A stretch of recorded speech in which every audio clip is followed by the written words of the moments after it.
I probably could have avoided all of what I've been through if there was a simple test they could have done when I was 16 or 17 to rule it out. But when the only option is surgery, and that's not something they want to do lightly, you know, that's 3 years of a cancer growing inside me. I had chemo, really strong chemo in my 20s, where women do all of their bone building.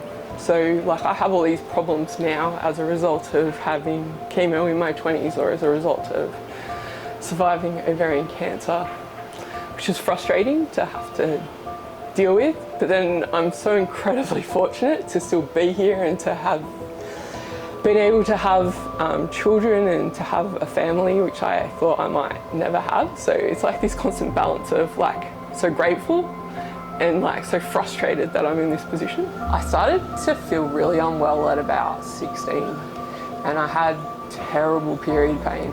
And I played sport at a reasonably high level, and I knew my body pretty well, and I kept going to the doctor repeatedly going, you know, something wrong, until they decided I had endometriosis, which luckily I did have. So I had surgery and they found my left ovary was a solid tumour.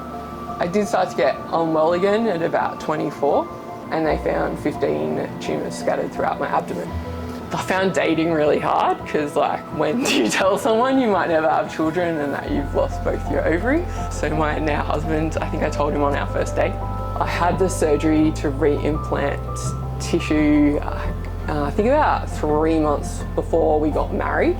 Tissue that had re-implanted had started to form its own blood supply and to work like normal ovarian tissue. And I started IVF, and we did IVF for about 3 years. I did 17 full cycles of IVF. I was like, we'll just go once more. I can do it once more and then we'll talk about it then. And then we had the first scan and they found a little black hole, and like everyone was crying, and then she moved the probe and there was another one, and yeah, we lost it then.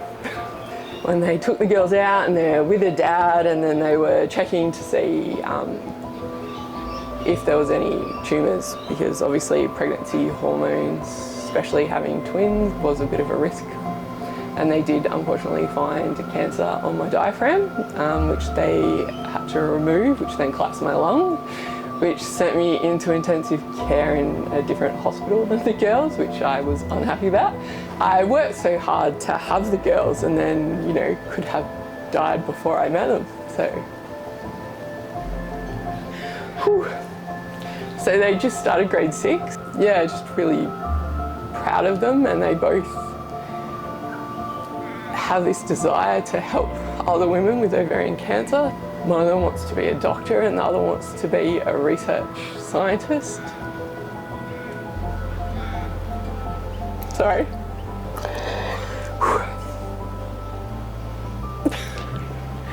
You'd think I'd be over it. It's like been 27 years.